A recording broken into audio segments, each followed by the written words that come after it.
Today on News One, we look into the concerns of students over at Shirley and Gunther Hall, a new attraction that's coming to the city of Canyon, and a tragic loss of two Texas A&M Kingsville students.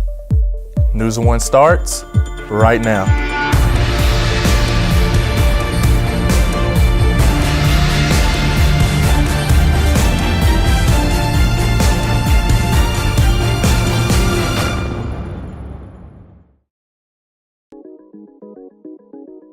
Students have been voicing concerns about two WT residential halls. Reporter Francesca Morales has a story. Students at West Texas A&M University have chosen residency halls to fit their needs in every way possible, but sometimes problems occur while living in the dorms. As far as I know, we have ceiling problems. We have terrible ceiling problems. Every time it rains, it always leaks and it gets on the carpet. The carpet's wasted. We've been trying to get a replacement for the carpet for a long time now, and we haven't heard anything back. We get poor service here. Our janitors don't really clean when they have to, when they need to. As far as the building itself, it could be a lot better. I mean, we've constantly got ceiling tiles falling down. Our bathroom, portions of it hardly ever work. Students at Gunther and Shirley residence halls have been living under several living conditions that affect them in their dorm life. Although living conditions are not up to students' expectations, students still make the most out of living in the units. I would say this one's like decent. It's a good dorm. It could be worse and it could be better. Don't expect too much from it, but just expect enough, I would say. We spoke to David Wilson from Residential Living, but he told us he could only comment on the conditions of the roofs in the two residence halls. David Wilson stated that they plan on making improvements to Gunther and Shirley residence halls this upcoming summer. Along with the friendships students make, they still enjoy the perks of living on campus. For WTTV News 1, I'm Francisca Morales. It is no secret that WT has some extraordinary professors.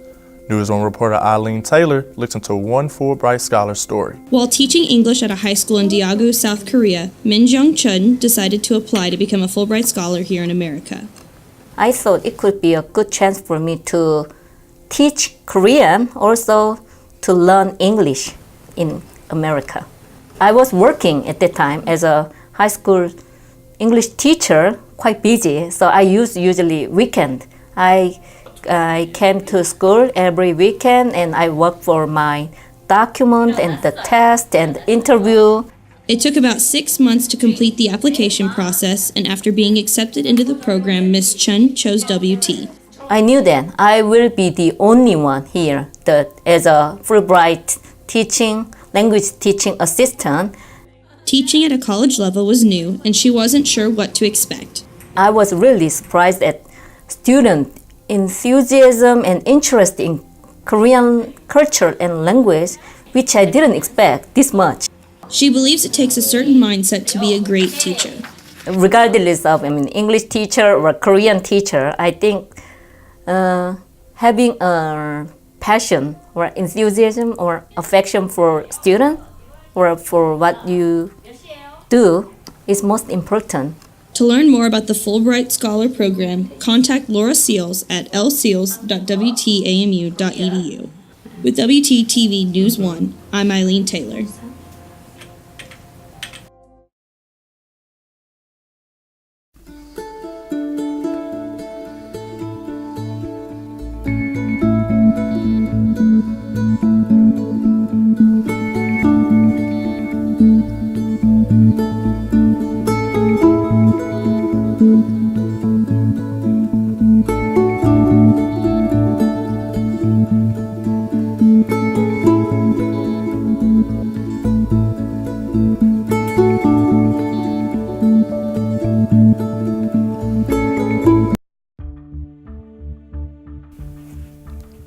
Student government are paying their respects toward a recent tragedy.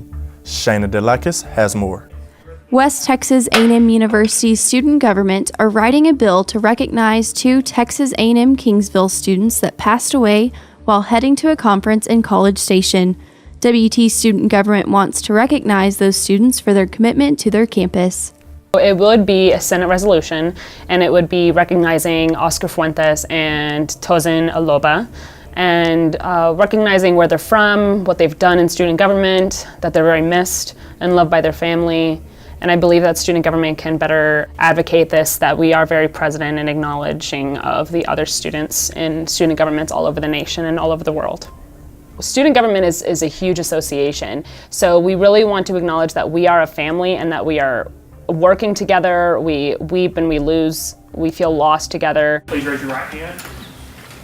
Student government is very passionate about this bill being passed because they want to be able to offer support to Kingsville as well as honor the lives that were lost. Student government passed this bill at their last meeting. So student government is writing this bill to better affirm our values of family. There was a type of just feeling that I had that these people that I didn't even know, I felt like I was connected to them in a way through student government. For WTTV News 1, I'm Shayna Delakis. A new way to beat the heat has just been approved by the City of Canyon. Reporter Desiree Chambers has the details. A $6 million water park will be opening up in Connor Park and will replace a park and a pool that was built in 1955. This parking pool will accommodate all ages. It's going to have something for everybody. When you build a water park, you try to build 3 different zones. You try to build a kiddie zone, a small child zone, and then you move into what you call your middle school kids.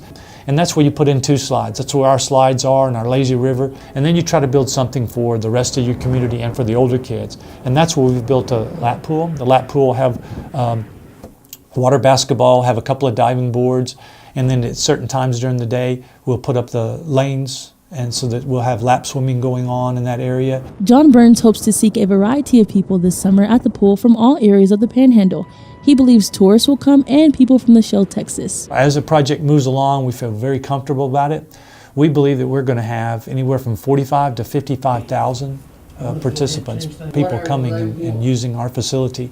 They won't all be Canyon residents. We believe they'll be from all over the Panhandle. But we also know that Amarillo will support us, and there'll be lots of folks from Amarillo and from the surrounding communities involved in it. This project will also help WT in numerous ways. We also are going to be able to help WT. They've had large numbers over the last few years in the summer at their swimming pool, and we think this will help them out a little bit. They continue to make quick progress and are excited for the opening. Reporting for WTTV News 1, I'm Desiree Chambers. Many places in the Midwest have recently been hit with severe weather. It has been reported that roughly 30 tornadoes have touched down in Kansas and close to 500 buildings have been damaged. 12 people have been transported to hospitals for injuries they sustained during the storms. None of the reported injuries have been considered life-threatening. A Missouri man has been arrested in the connection with a string of bomb threats against the Jewish community centers in New York. Authorities believe 31-year-old Juan Thompson allegedly made threats in his girlfriend's name.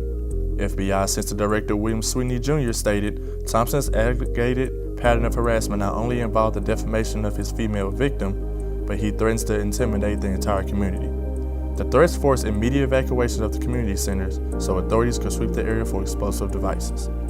Thompson was arrested in St. Louis and has been charged with making at least 8 bomb threats. The United States has distributed military missiles and other military equipment to South Korea in order to set up an anti-missile defense. The U.S. military sent out a statement saying the deployment of the equipment was to aid the intercepting and destroying of short and medium-range ballistic missiles. North Korea recently conducted a test launch of 4 missiles near Japan. President Donald Trump is planning to meet with the leaders of North Korea, Japanese, and South Korea to discuss the recent missile launch tests. That's News 1 today. For WTTV News 1, I'm Layton Slaughter.